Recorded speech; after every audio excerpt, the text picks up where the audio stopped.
niños que fueron traídos por sus padres y los niños se manifestaban y dice que se tiraban en fuego y se tiraban en aguas profundas para quitarse la vida.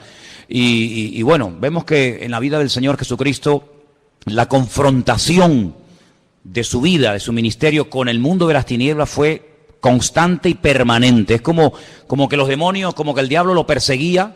Incluso hay casos donde dice la Biblia que nada más salir de la barca y poner sus pies en tierra, en la zona de los Gadarenos, dice que venía un hombre casi a comérselo, ¿no? Porque dice que casi vivían 2000, es una barbaridad, 2000 demonios dentro del cuerpo de ese hombre, ¿no? Primero tenemos que partir de la base de que el mundo espiritual es real y existe. Amén, hermanos. Nosotros creemos en un Dios que nunca hemos visto. Nosotros creemos en ángeles que nunca hemos visto, salvo algunas excepciones. Creemos en los arcángeles, creemos en el diablo, ¿cómo no? Pero son cosas, son personajes que no los hemos visto, pero no significa que no existan, ¿verdad? Entonces, en aquellos tiempos había muchísima gente con problemas de tipo espiritual que no recibían la ayuda que tenían que recibir porque en aquellos tiempos, pues lamentablemente faltaba autoridad. Había mucha religiosidad, pero poca autoridad. Y las personas, pues, las trataban como locas, las trataban como personas desquiciadas, pero realmente no se les trataba como deberían ser tratadas, ¿no? Así que primeramente partimos de la base de que el mundo espiritual existe. Algunos dirán, pero bueno, eso era antes, ¿no?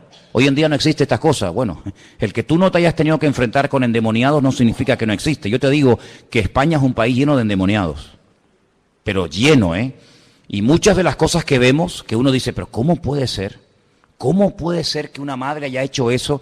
Bueno, yo te digo a ti que detrás de todo eso hay demonios que el Señor dijo, vienen a hurtar, a matar y a destruir. Es una cosa increíble, ¿no? Entonces, claro, la mayoría de los psiquiatras o psicólogos o médicos, cuando tú llevas a un hijo o a una persona para que lo atienda, pues ¿qué va a decir? No, esto es una paranoia, no, esto es una esquizofrenia, esto es un desdoblamiento de personalidad, pero no lo va a tratar como tiene que ser tratado porque a lo mejor ni cree en eso. Entonces te empastillan, te tienen ahí empastillado, pero no hay una liberación. Cristo vino, dice, a traer libertad a los cautivos. Amén, hermanos. Y Él no iba por las cárceles sacando a la gente de las cárceles. Entonces, ¿a qué cautivos se refería? A los cautivos del diablo, a los cautivos de Satanás, a cautivos espiritualmente hablando. Ahora bien, cuando una persona es liberada, cuando alguien ora por esa persona y los demonios de esa persona salen, esa persona queda libre. Pero si no se protege, si ese vacío no lo llena el Señor, esa persona queda por un tiempo bien, pero los demonios que han salido quieren volver a entrar. Y la palabra del Señor nos enseña que cuando salen y quieren volver a entrar, no quieren entrar como salieron, sino quieren entrar con más virulencia, con más presencia y con más fuerza. Y por eso dice que le dice a 7 demonios más poderosos, oye, acompáñeme, que me echaron de aquella casa. Los demonios llaman a los seres humanos su casa, ¿no? Dice, vamos a entrar. Entonces dice que cuando llegan, si no hay una protección, y la única protección es el Señor, pues ¿qué otra protección puede haber? Una ristra de ajo. ¿Qué protección puede haber? Una ramita de perejil metida en agua, un lacito rojo. Los demonios se ríen de todas esas vainas. Pues la única protección segura, la única protección que funciona es la protección de la sangre de Cristo. Entonces, si una persona es liberada, como a veces ha ocurrido, pero no quiere después aceptar al Señor, y uno dice, pero ¿cómo puede ser eso? ¿Cómo puede ser una persona que está endemoniada, que ahora se siente libre, que después cuando le dices, ¿quieres aceptar al Señor?, te dice que no? Bueno, ha habido casos, y hay casos. No es muy habitual. Esa persona, si no acepta al Señor, si no lo protege el Señor, dice que su postrer estado viene a ser peor que el primero. ¿Por qué? Porque si salió uno, después cuando entra ese más 7 más.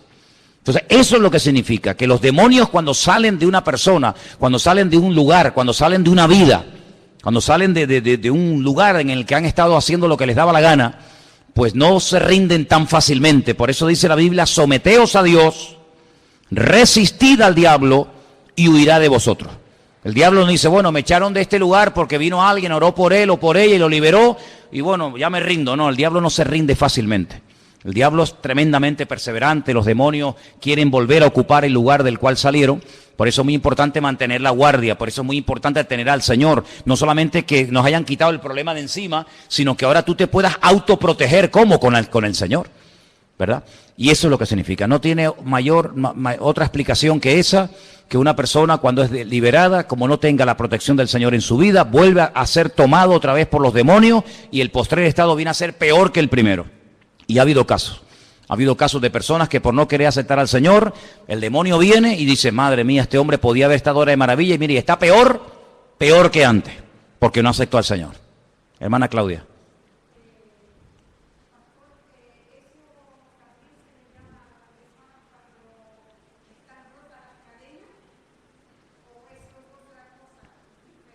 No, el ser liberado tiene muchas expresiones, muchos sinónimos, muchas frases que son liberados, se le ha roto las cadenas, sí, son diferentes expresiones. La cuestión está en que ha sido libre, ¿Sí? Dime, Pepita. Espera, Pepita, momentito. Vamos a escuchar.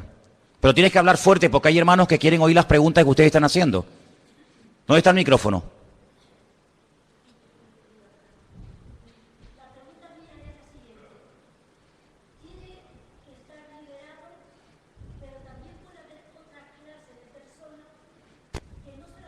Liberado, sino que vaya a la iglesia, tenga al Señor, pero después se aparte.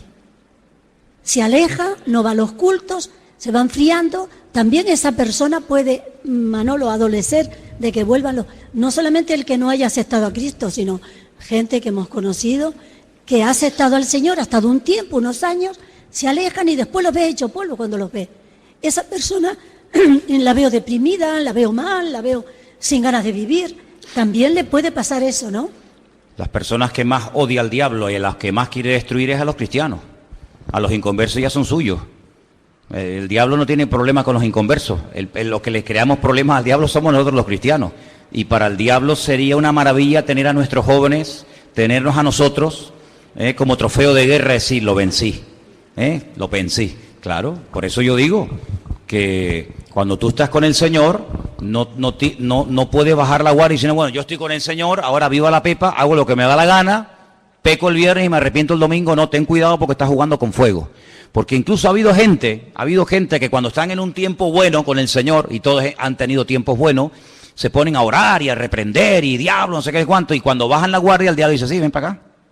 ¿Qué me dijiste tú el otro día? Entonces, ha habido gente que se ha hecho el gallito, que no llevan una vida de santidad, de orden, de espiritualidad, sino que bueno, se emocionaron y diablo, te echo fuera, pues, y después a los 2 o 3 meses o semanas o días o lo que sea, ni ora, ni se congrega, ni lee la palabra, bajó la guardia, es una vida fría, una vida sin compromiso, sin santidad, y después uno dice, fíjate tú, que hasta llegó a predicar,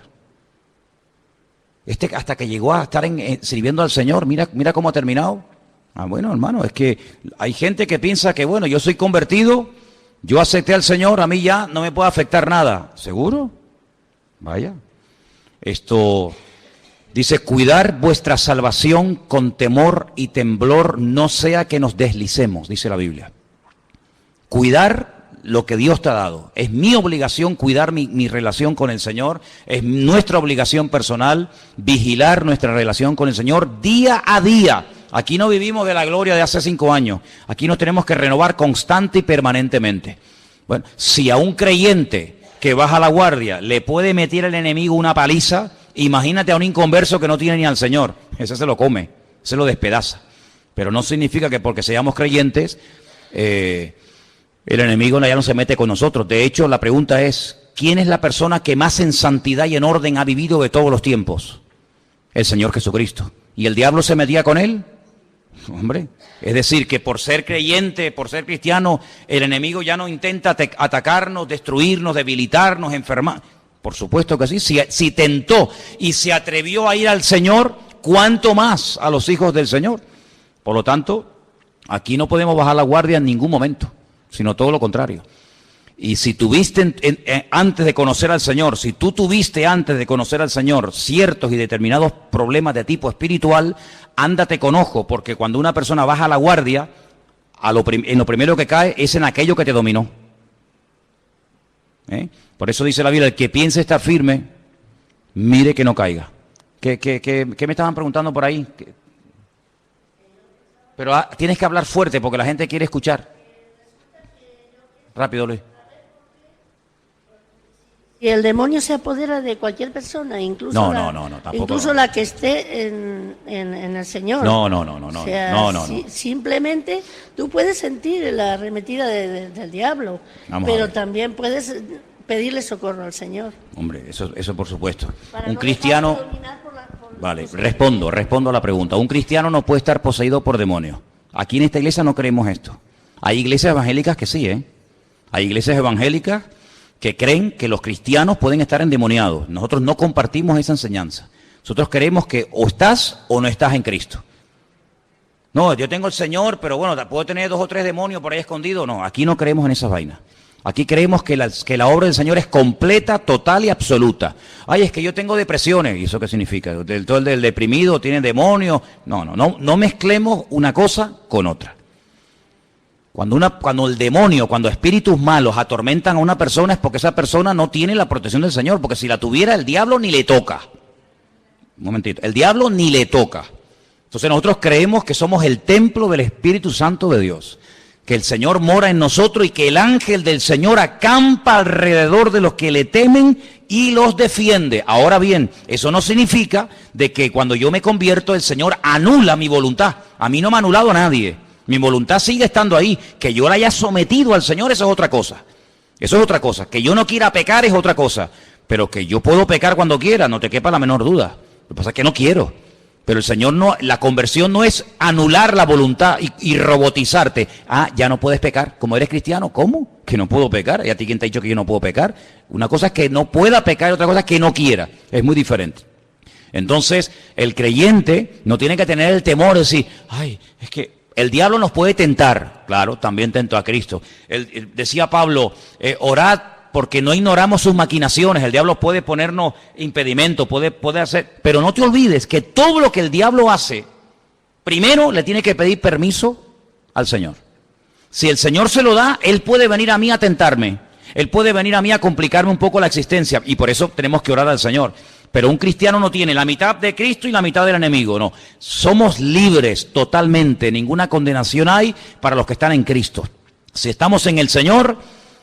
No queda ninguna, vamos a ver, pueden haber a veces actitudes, pueden haber a veces cosas que tú no hayas terminado de entregarle al Señor. Puede haber áreas de tu vida en las que tú no has crecido, tú no has madurado como persona, pero eso no significa de que tú estés endemoniado. Esas son cosas muy diferentes. Ser endemoniado es que el diablo controla tu vida, tu salida, tu entrada, tus pensamientos, tus emociones, el levantarte, el acostarte, el comer, el respirar. El diablo controla, está ahí adentro. Pero si el Señor lo expulsó de nuestra vida, ahora somos libres, hemos pasado de muerte a vida, mientras nos mantengamos firmes y bien parados en el Señor, yo estoy protegido por la mano del Señor. No es que hay santeros y curanderos, a mí como si hay lo que quieran, no nos pueden tocar mientras estemos bien agarrados a Cristo. Baja la guardia y ponte a hacer el tonto para que veas cómo el enemigo te mete una sacudida que no te la vas a creer ni tú. Pero nosotros estamos seguros en el Señor. El enemigo no viene y, hermano, vamos a orar ahora para, como hay iglesias que tienen un culto a la semana, son 4 gatos, y todas las semanas oran para echar los demonios de la vida de esos creyentes. La semana siguiente, hermanos, pasen adelante para orar, para echarles, pero vamos a ver, ¿salieron o no salieron? Eso es una vida de temor, y el Señor no nos ha llamado a temor. El Señor nos ha llamado a tener el gozo de la salvación, y somos libres, hermanos, somos libres en Cristo. Yo no tengo que tener miedo. Oye, es que un día estoy desanimado. Bueno, ¿y qué? ¿Ahora qué pasa? Que el diablo entró en mi vida. ¿Pero qué dice, mijo? Cristo dijo un día, hoy mi alma está triste, yo estoy triste hoy. Y lo dijo el Señor. Entonces, no. Oye, hay circunstancias, chicos, hay momentos. Tú te vas a enterrar a un padre, a una madre, a un hijo, a un amigo, al cementerio, y no te pones allá a remolinear. Hay un dolor en tu corazón, no somos de mármol, no somos de piedra, pero eso no significa de que el diablo ya se apoderó de mi vida, en absoluto, en absoluto. Hay creyentes que no tienen claro el poder y la autoridad que tenemos en el Señor. El maligno ni nos puede tocar, ni acercarse a nosotros. Ahora, cuando a veces somos tentados, dice la Biblia, no es que Dios te manda tentaciones, sino que tú estás creando un ambiente, porque tú y todos tenemos debilidades, o tú no tienes ninguna. Tú sabrás cuáles son las tuyas. Si tú esas debilidades que tú tenías y que todavía tienes, porque somos de carne, ¿verdad? Si tú las alimentas, si tú no huyes del pecado, si tú estás jugando con fuego, pues amigo, después no digas, no es que el diablo, es que tú le das lugar al enemigo, estás jugueteando, estás tonteando, estás acariciando al pecado. Tú estás creando un ambiente propicio a que caigas. Si tú sabes que tienes problemas con la droga, ¿para qué te metes en ambientes donde está todo el mundo fumando droga? Puede ser que tú seas tentado allí. Bueno, pues evita ese ambiente y vete a un ambiente diferente. Entonces tenemos que ser sabios y darnos cuenta de que a veces nosotros le damos como ideas al enemigo, le damos lugar al enemigo, y la Biblia dice, no deis lugar al diablo, no le des lugar porque como le des lo va a coger, ¿me entiendes? Entonces tengamos cuidado con eso también, pero sobre todo tengamos la seguridad, la paz, la tranquilidad de que el Señor está conmigo y Él me protege y se acabó. Amén. ¿Quedó claro? Ok, muy bien. Vamos a ir al libro de Gálatas, por favor. Hoy en la clase de hebreo aprendimos los nombres de las características del fruto del Espíritu. Tengo una Biblia en hebreo y la palabra fruta o fruto es perí, y en plural es perot. Y me llama la atención de que está siempre el tema en singular. Siempre está en singular. El fruto, no los frutos, sino el fruto del Espíritu es. Estoy en Gálatas 5:22. Y ahora dice amor, gozo, paz, paciencia, benignidad, bondad, fe, mansedumbre, templanza. Contra tales cosas no hay ley. En medio de una lista terrible que ahora vamos a leer también, el apóstol Pablo hace un alto en el camino, abre un paréntesis, hermanos. Esto es lo que se tiene que manifestar en la vida de un hijo de Dios. Esto es lo que se tiene que notar en la medida en que vamos creciendo, en la medida en que vamos madurando. Esto es un fruto. Hermano, el fruto no crece de la noche a la mañana. Usted planta un árbol hoy y mañana no puede estar disfrutando del fruto. Tiene que esperar, tiene que abonar, tiene que estar años a veces esperando a que llegue el fruto. Y en la vida del cristiano exactamente igual. La salvación es así, instantánea. Usted no se va salvando poco a poco. Usted dice, bueno, ¿usted quiere aceptar al Señor? Sí, bueno, vamos a hacer una oración, vamos a orar por usted, guiarlo en una sencilla oración de arrepentimiento, pero mañana tiene que venir, porque usted se salvó un poquito. Mañana vamos a salvarle otro trocito. Y pasado, no, usted se salva sí o sí. El Señor no le dijo al ladrón en la cruz, bueno, no sé qué hacer contigo, porque... No, hoy estarás conmigo en el paraíso. La conversión es instantánea e inmediata. ¿Cuántos dicen amén? Usted pide perdón de sus pecados al Señor. Supongamos que usted le pide perdón al Señor por 3 pecados. ¿Cuánto les perdona si usted pide perdón al Señor? ¿Los 3? Ya está, no hay ni más ni menos. Pero el fruto no es instantáneo. El fruto es progresivo. En la medida en que usted vaya creciendo, acercándose al Señor. Pero vamos a leer a partir del versículo 16 para que usted vea qué interesante la diferencia entre lo que la Biblia llama la carne y el fruto del Espíritu.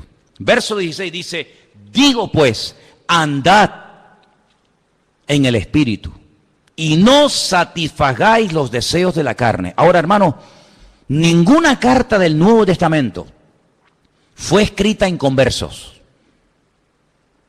Todas las cartas que el apóstol Pablo, que Juan, que Santiago, que Pedro escribió, fueron escritas a gente, digamos, convertida, cristiana. Gente que ya había nacido de nuevo, que había experimentado un encuentro con Cristo. A esos creyentes, a una iglesia que estaba en Galacia, Pablo le dice, hermanos, andad en el Espíritu y no satisfagáis los deseos de la carne. ¿Te das cuenta?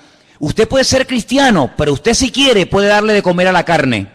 Usted puede llamarse cristiano, venir a la iglesia, orar, leer la Biblia, estudiar la palabra, pero por otra parte, usted puede estar, como decimos, engodando al enemigo, dándole carne o dándole alimento a la carne, y por eso se produce muchas veces en la vida de muchos creyentes como algo, un desequilibrio. Por una parte parece muy espiritual, que ama mucho al Señor, pero por otra parte parece un demonio. Por una parte lo ves alabando al Señor y en los 10 minutos lo ves pegándole una trompada al que está en la esquina y gritándole al vecino. Y dice, pero ¿cómo puede ser esto? ¿Cómo puede ser esto? Estas cosas raras. Ahora, No te sorprendas, porque esto no es nada nuevo. El apóstol Pablo, cuando le escribe a los hermanos de la iglesia de Corinto, hago un paréntesis, les dice a los hermanos, como que les reconoce, les felicita en el capítulo 1, dice, nada os falta en cuanto a los dones del Espíritu, pero en el capítulo 3 los llama niños, los llama carnales, os di a beber leche y no vianda porque aún no sois maduros, no sois capaces todavía, porque oigo, y dice, y en parte me lo creo, que entre vosotros hay celos, hay envidias, hay divisiones, hay favoritismo, yo soy de fulanito, yo soy de menganito, dice, y si os comportáis así, dice, no sois carnales y andáis como niños. Es decir, no cuestiona los dones, lo que cuestiona es la conducta, no cuestiona el don, cuestiona el instrumento que está siendo utilizado en el don, ¿verdad? Es como el martillo, oiga, el martillo está bien, no hay ningún problema en el martillo, en el destornillador, en el serrucho, en la máquina, no hay ningún problema. El problema está en ti. El problema está en ti. Hoy veíamos en televisión unas imágenes de unas personas que se han dedicado a ir por la calle con martillos. Y la gente va caminando y de repente van y le dan con el martillo. Bueno, te voy a decir una cosa, detrás del martillo hay una persona. El problema no está en el martillo, porque con ese martillo usted puede clavar un clavo en la pared y ponerle un cuadro. El problema está en la mala utilización de ese instrumento, de ese martillo.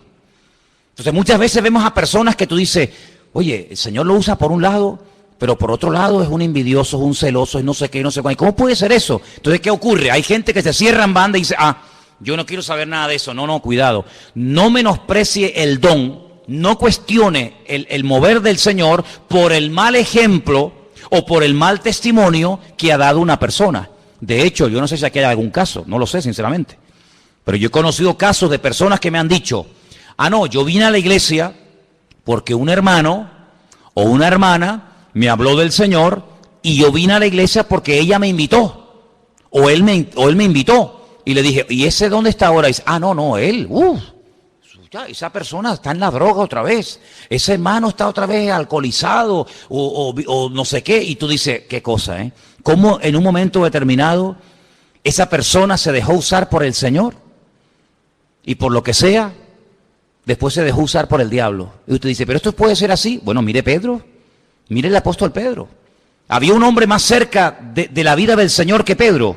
Fue una de las personas que más cerca vivió del Señor. Y cuando el Señor llega a una ciudad al norte de Israel, que en la actualidad se llama Banias, pero que en aquellos tiempos se llamaba Cesarea de Filipo, él allí lanza una pregunta y le dice a los discípulos, oye, ¿qué opina la gente de mí? ¿Qué está diciendo la gente por ahí? Y le dan todo tipo de opiniones y al final, después de oírles, les dice, ¿y yo para ustedes quién soy? Y todos se quedan callados. No se atreven porque parece que como que todavía tienen dudas, ¿será, no será? ¿Me habré equivocado? ¿Será el verdadero? Y Pedro dice, tú para mí eres el Hijo del Dios viviente. Tú eres el Mesías, tú eres el que tenías que venir. ¿Y el Señor qué hace? Bienaventurado eres Simón, hijo de Jonás, porque esto que has dicho no te lo reveló carne ni sangre, sino mi Padre que está en los cielos. Es decir, lo felicita públicamente. Amén, hermanos. Muy bien, la respuesta es la correcta, la exacta. Van caminando y de repente dice el Señor, muchachos, vamos a Jerusalén. Pero Señor, otra vez a Jerusalén. Pues si te querían matar el otro día, pero es que el Hijo del Hombre tiene que ir a Jerusalén, tiene que ser crucificado, tiene que ser muerto, rechazado por los gentiles, rechazado por los judíos. No sé, y Pedro dice, de ninguna manera, no voy a permitir que eso te acontezca. ¿Cómo que tú vas a ir y que te maten? ¿Y qué dijo el Señor? Al mismo Pedro, que había felicitado, Satanás, apártate de mí. ¿No fue un poco duro el Señor? ¿Ustedes creen que fue duro el Señor? Yo creo que no. El Señor no es duro con nadie. El Señor es como tiene que ser con la gente. Cuando lo tiene que felicitar, lo felicita. Y cuando tiene que reprenderlo, lo reprende. El Señor no se equivocó. No se pasó en halagos, ni se pasó en exhortación, sino que dijo lo que tenía que decirle. Aquí lo hiciste bien, aquí lo hiciste mal. Aquí te dejaste usar por mi Padre, aquí te dejaste usar por el diablo. La misma persona, en un periodo muy corto de tiempo, usado por Dios y usado por el enemigo. Es increíble. Entonces te das cuenta como una persona es vulnerable a ser usada o por Dios o por el enemigo según a quien se abra. y según cómo hable y según cómo reaccione, ¿verdad? Entonces vemos que los hermanos de la iglesia de Corinto no habían crecido espiritualmente hablando, eran utilizados en dones. Y bueno, el otro día di una lista, ¿no?, de los dones que hay en la Biblia, que son tremendos, ¿no? Y Pablo dice, nada os falta ningún don. Es que todos los dones están ahí en esa iglesia, todos. Yo no he conocido una iglesia que tenga todos los dones del Espíritu Santo dentro de la iglesia, pero los corintios sí. Sin embargo, Pablo después los llama, como he dicho, carnales, niños en Cristo. A uno tiene que decir, a ese cójanlo y expúlsenos de la iglesia. ¿Sabes el caso, no? Pues estaba acostando con su madrastra. Dice, eso ni los del mundo viven así. Fue una cosa tremenda. Se emborrachaban en los cultos. Es algo increíble, increíble, ¿no? Entonces ahora vemos que Pablo le está escribiendo a una iglesia en la zona de Galacia y le dice, hermano, no estén alimentando la carne, sino anden en el Espíritu. Es decir, usted tiene que tomar una decisión personal. Esto es una cosa personal. Tú puedes escuchar muchos mensajes, puedes escuchar mucha enseñanza, pero si tú en lo más profundo de tu corazón no quieres poner esto en práctica, por más que lo oigas, por más que te lo prediquen, te va a entrar por aquí y te va a salir por allá. Usted tiene que tomar una determinación. ¿Yo a quién quiero agradar? ¿A la carne o al Señor? ¿Para quién quiero vivir? ¿Para mí o para Él? Usted tiene que tomar esa decisión. Y tarde o temprano el Señor te va a confrontar. Y esta tarde puede ser que te esté hablando.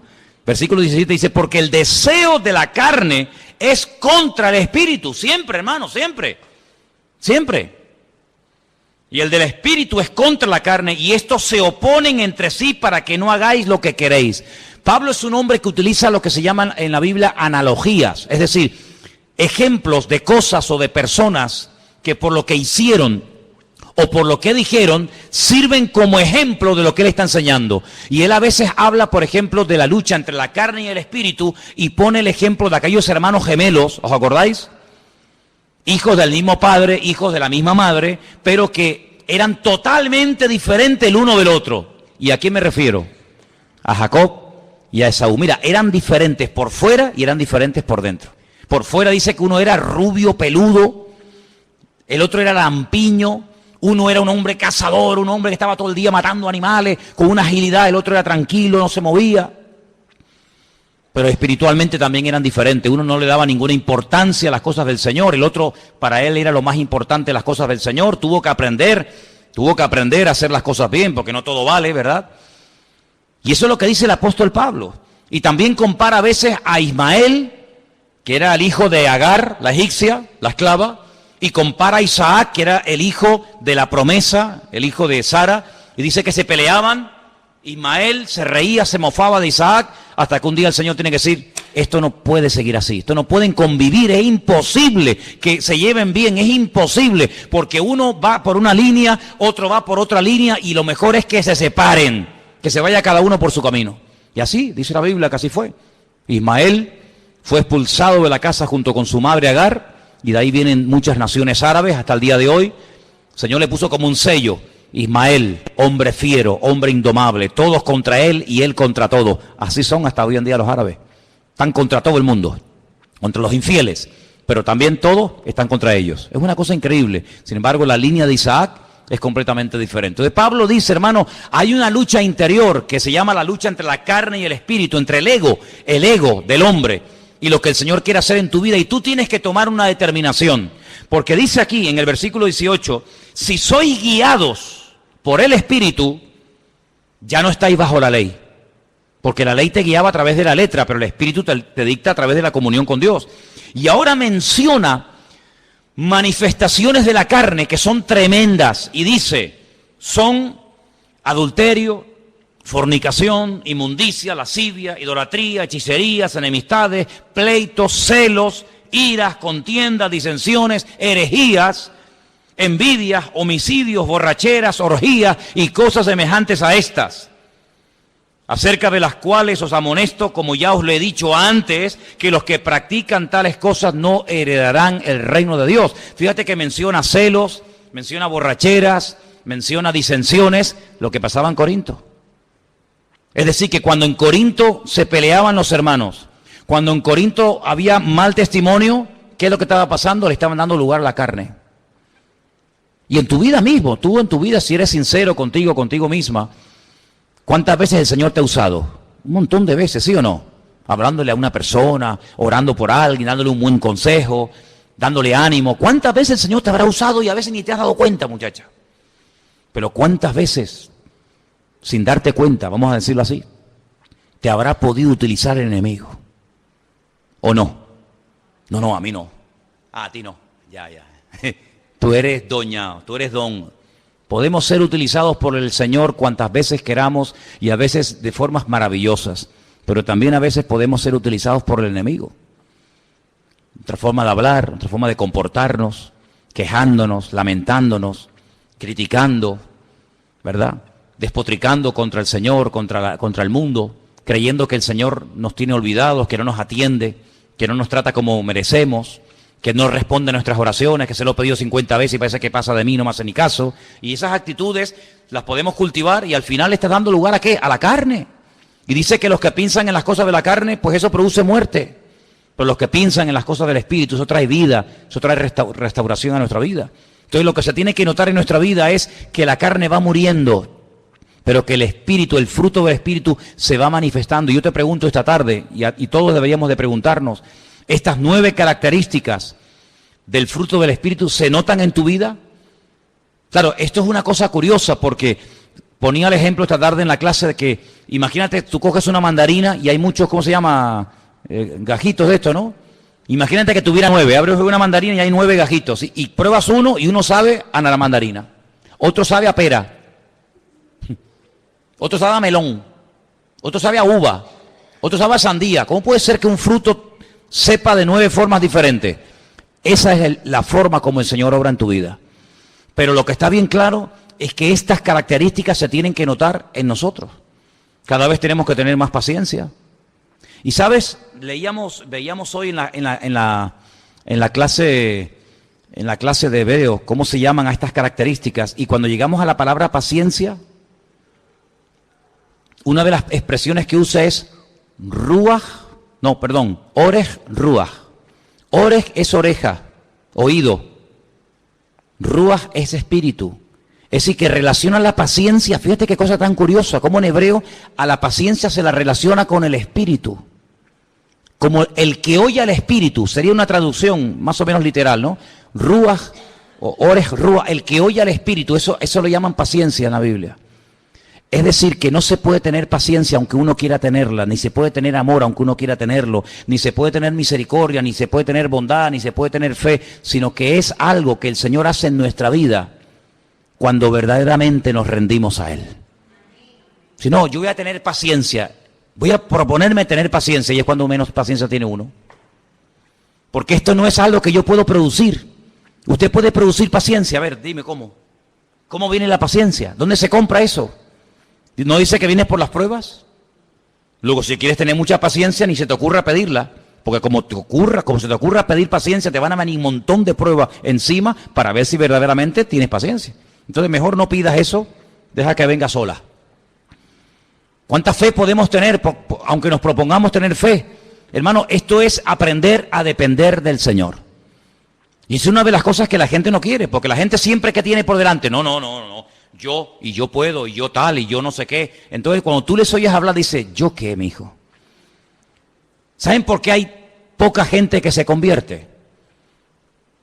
¿Saben por qué hay mucha gente que, bueno, te pueden respetar, están de acuerdo contigo? Pero convertirse, ¿saben lo que significa? Rendirse.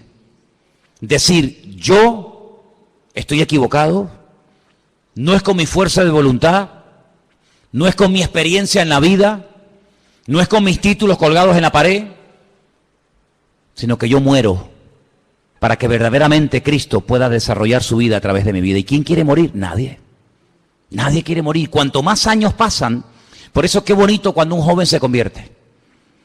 Porque es mucho más difícil que una persona con muchos años a veces reconozca que muchas de las cosas que ha hecho en la vida no le han servido para nada. ¿Y esto qué es? Un palo a tu ego como hombre, un palo a tu ego como persona. Es decir, ¿cómo? ¿Que no ha servido nada a mis misas y mis sacrificios? Pues no, eso es lo que la Biblia llama obras muertas. Cuando uno está empezando en la vida está como más tiernito, ¿no? Es más moldeable, pero cuando uno ya tiene unos años y has padecido, y has ido por aquí, y has ido por allá, uno como que llega un momento que se crea como una especie de caparazón, donde tú llegas a tener una cierta confianza en tu experiencia, en tus decisiones, etcétera, etcétera. Y la conversión, ¿qué es? Es un golpe en la línea de flotación. Es decir, ríndete, mi hijo, separado de mí, nada podéis hacer. ¿Cuántos dicen amén? Incluso te digo más, y voy un paso más. Es mucho más fácil trabajar con un creyente recién convertido que con un creyente que lleva un montón de años convertido al Señor. Dice, pero ¿cómo puede ser eso? Claro, porque el que empieza todo es nuevo, todo es novedad, todo es bonito. Ay, sí, no me diga. El que lleva años, todo... Bueno, ya será menos. ¿No? Sin embargo, cuando nos convertimos, todo era novedad, todo era hermoso, todo era nuevo, pero cuanto más años pasan en el Señor, parece como que ya todo lo sabemos. Parece como que hemos llegado a un cierto nivel y el Señor cada día nos quiere enseñar que si no dependemos de Él, es imposible que podamos crecer en los caminos del Señor. Ahora, tú imagínate cuando el Señor le dice a los discípulos, mire, si ustedes no se hacen como niños, hacerme como niño, ¿sí? Volver a ese nivel de inocencia, volver a ese nivel en el que el papá le dice, después te lo doy. Y el niño le cree. Ahora, te voy a decir una cosa, como le digas al niño que después se lo das, como no se lo des, te digo una cosa, a las mujeres y a los niños, como le hagas una promesa, no la olvidan en la vida. Los que no están casados no saben de lo que estoy hablando. Pero como tú le digas a tu mujer, no, yo mañana te llevo, yo mañana, seguro, sí, no te preocupes, yo mañana te llevo. Tú mañana no te acuerdas, te dice... Tú me dijiste que me llevaba, bueno, pero te lo dije para que te callaras, ¿no? Como le digas eso, entonces ya no cenas, amigo. ¿Me entiendes? Y como tú le digas a un niño, no, yo después te lo compro, yo después te llevo, yo después te lo doy, como no cumpla, te digo una cosa, es un daño tremendo porque pierden la credibilidad en la promesa de su padre o de su madre. Pero dice la palabra de Dios que tenemos que hacernos como niños, llegar un momento de decir, si mi Dios me dijo que Él me va a ayudar, ya está, ¿por qué? Porque mi papá, mi Dios me dijo que Él me va a ayudar y me sobran no hace falta darle explicaciones filosóficas y no hace falta decirle no, sino que tú le dijiste que después se lo das y el niño se lo cree. Así deberíamos de hacer nosotros, amén, hermanos. Tener esa inocencia de decir, Señor, si tú me has prometido sacarme de los problemas, si tú has prometido estar conmigo todos los días hasta el fin del mundo, yo te creo. Yo te creo, aunque no lo sienta, aunque no lo vea, aunque no sé qué, me da igual, mi Señor me ha dicho que así va a ser y así lo creo. Gloria a Dios, ni más ni menos.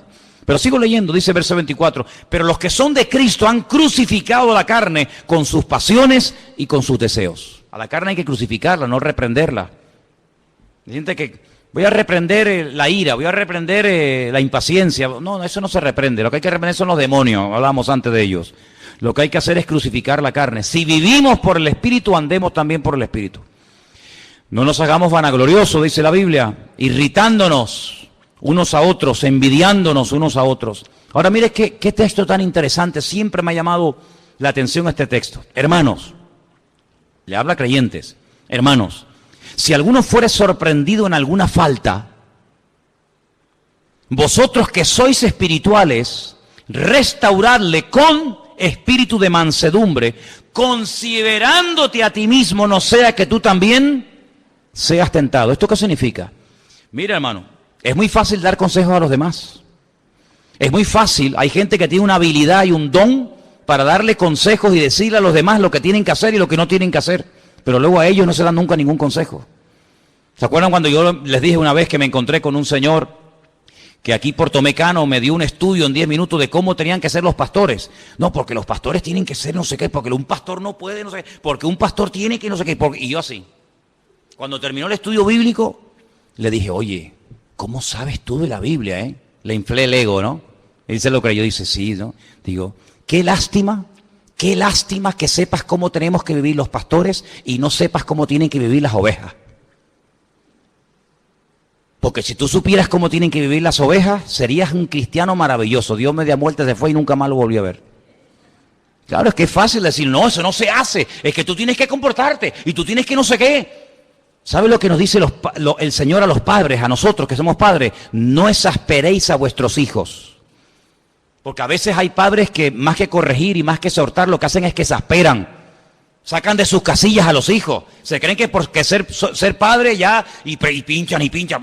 Oye, no te pases, que ser padre y ser madre no significa que puedes estar ahí pinchando y pinchando, que también el otro en un momento determinado puede saltar.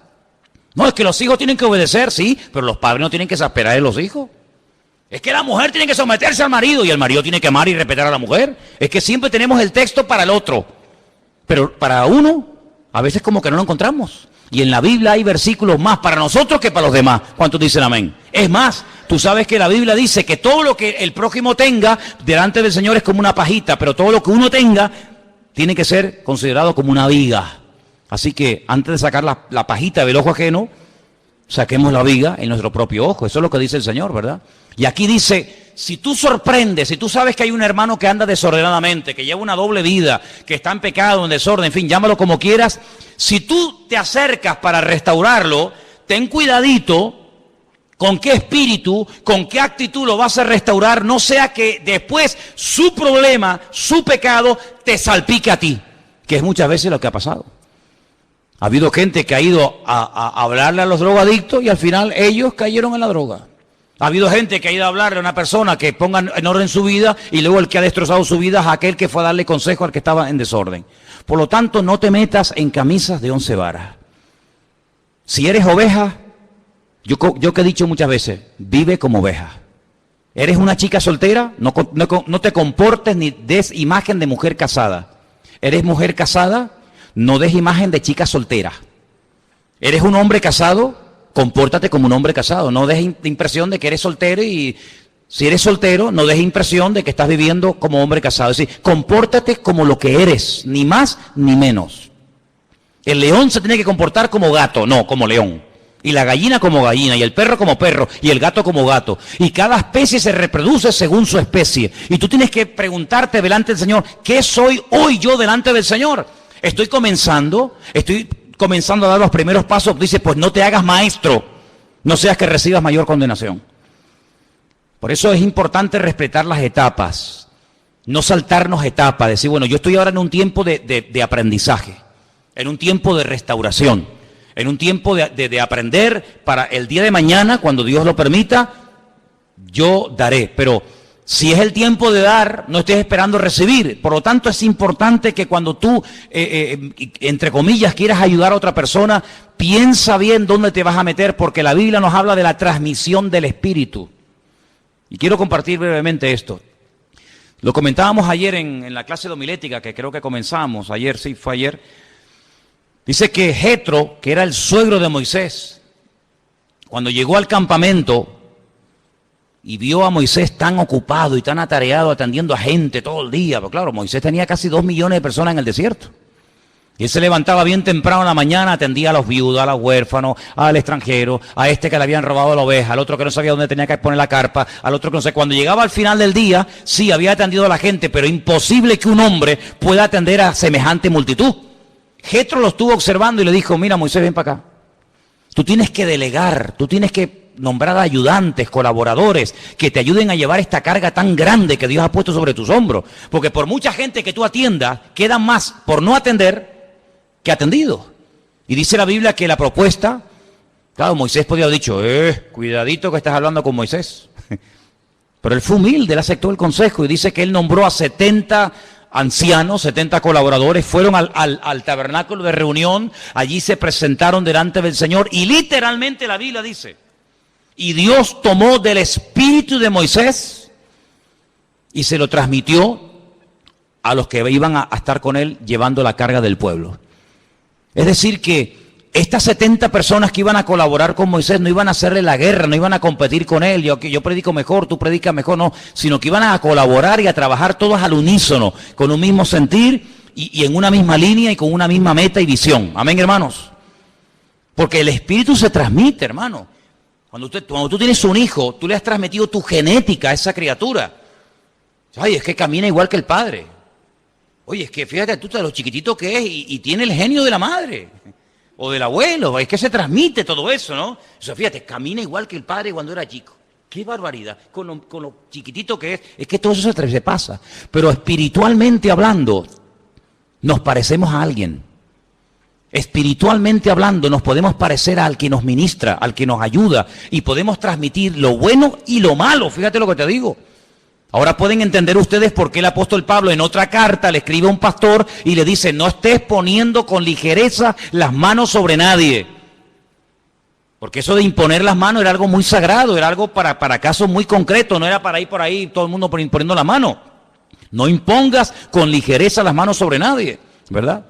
Y tenemos que tener en cuenta de que cuando los discípulos fueron delante del Señor a prepararle el camino, el Señor dijo una palabra interesantísima que a mí siempre me ha impactado. Y la palabra fue esta, dice: cuando ustedes vayan a una ciudad, a una casa, a una aldea, si les reciben, si les dan hospedaje, si les dan comida, si los atienden, dice, escucha, vuestra paz reposará sobre esa casa. Si no, vuestra paz se volverá a vosotros.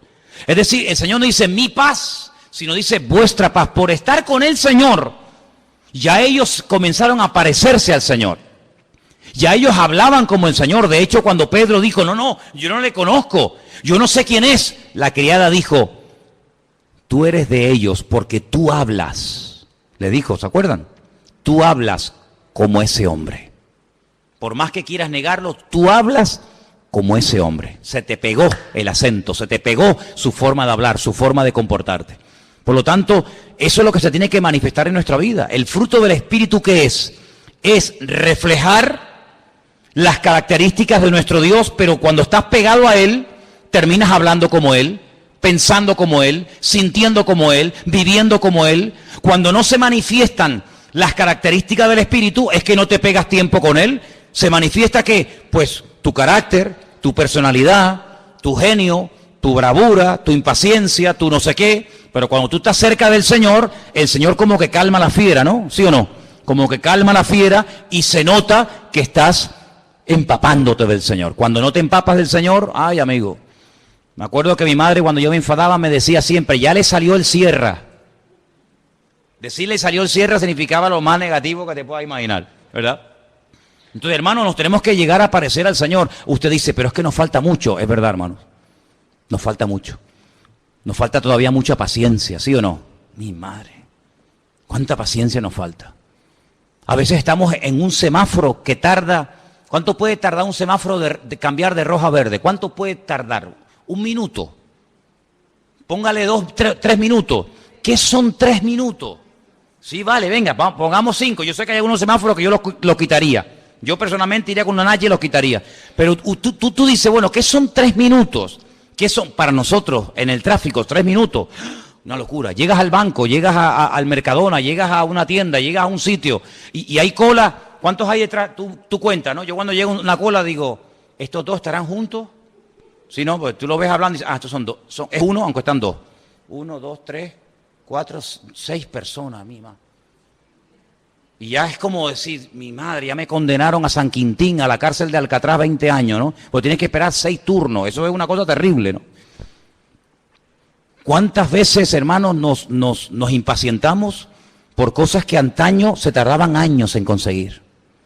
¿Cuánto se tardaba en ir a América hace años, en barcos de vela?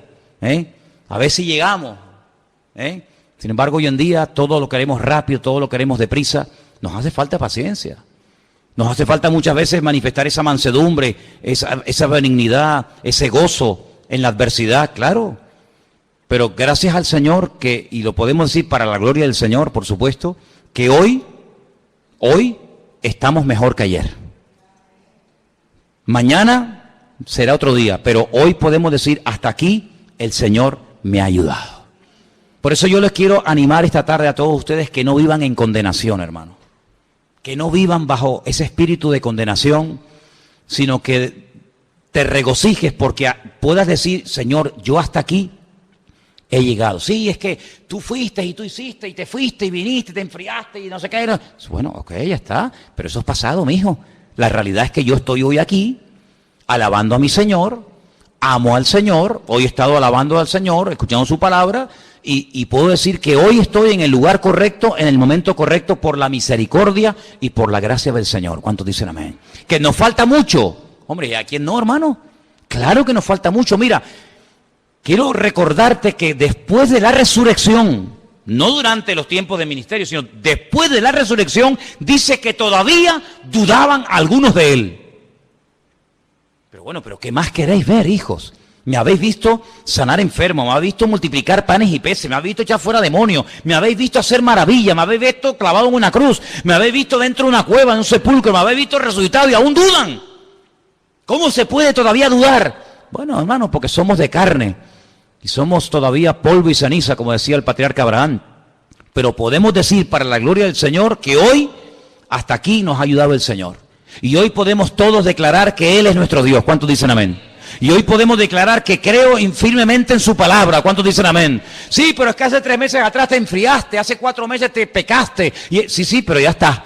No vivo bajo condenación, vivo en la libertad gloriosa de los hijos de Dios. ¿Cuántos dicen amén? ¿Y saben qué?